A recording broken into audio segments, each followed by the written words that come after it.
Hey there. I'm back with another non-Swiss pocket knife to look at today.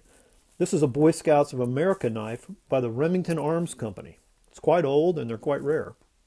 Before we talk about the knife specifically, let me just give you a little bit of background. You know I like to do that. Well, the Boy Scouts have been around a long time, right? They were founded in 1910.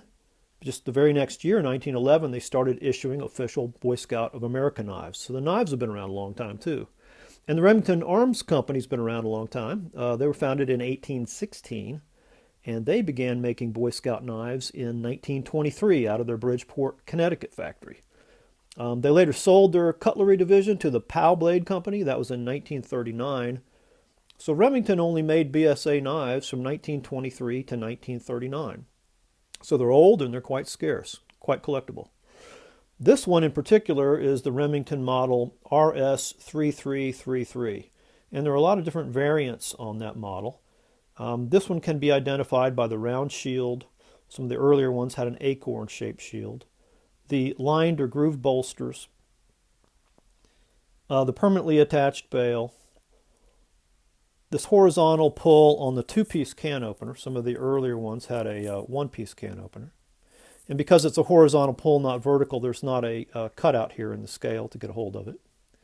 And this longer screwdriver cap lifter combination. So this particular one was produced from 1933 to 1935. And if you think about that, you know, a young, earnest Boy Scout, age 12 maybe, got this knife new, he would be 95 years old today. So these knives were constructed out of brass liners, spacers, pins, nickel-silver bolsters, and probably the bail, brown bone scales or handles, and carbon steel blades and tools. Here on the back you can see the brass liners and spacer. The spacer there has a little bit of file work. And the back springs you can see are darkened. The carbon steel on this knife has staining and some pitting. I have cleaned this knife gently. The nickel silver and the brass is easy to clean, and that doesn't hurt anything, makes the knife look a whole lot better. But the carbon steel I decided to leave as is. I lightly cleaned it and oiled it, but to try to remove all that staining would hurt the collector value of the knife. So let's just take a look at some of the parts. Here's that can opener again. And it has a marking on the back. It says Remington, patent number, patent NO. And it gives the number 91635649. Now as I go through this, listen to the action of this knife. It still has snap coming and going. It's a good walk and talk. Here's the screwdriver cap lifter combo. And again, there are two versions of this, a shorter one and a longer one. This is the longer one here with this little shoulder. And there is what they call smooth awl. It's straight. It still has an edge on it.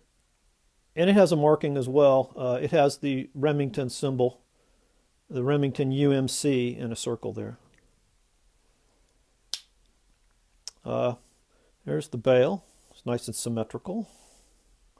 And that brings us to the blade, the main blade. As you can see, it's got carbon staining and some pitting. Now, I don't see any visible Boy Scout of America etching in it. If it had it, it's gone. But the blade is rather full. It's not been sharpened away over the years. You can kind of see down here at the choil, you know, on out to the tip. And it's straight. I have not sharpened this. I don't intend to, but it's got an edge on it. And it does have markings. It does have the Remington tang stamp. It's very faint, but that's Remington UMC in the circle. Over to the right, kind of at the top of the circle this way, it says Made in, and then underneath USA. Maybe I can get some stills of that where we can see it a little better.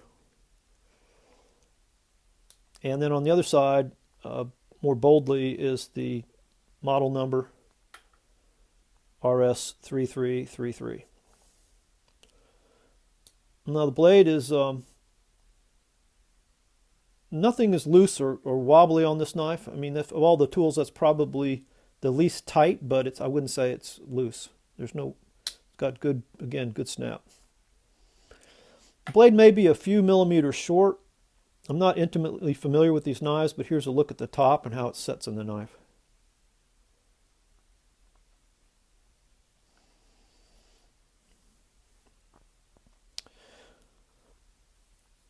The shield is very clear on this knife. A lot of times they're worn down, but it's very easy to see that this is the Scout motto, be prepared.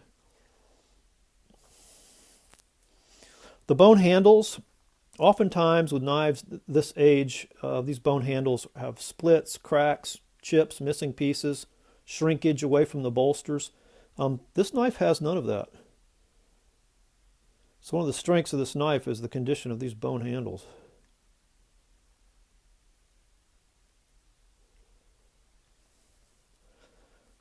So yeah, just an assessment of the condition of this knife. I would say its strengths are the shield, the handles, just the overall completeness of the knife, the action.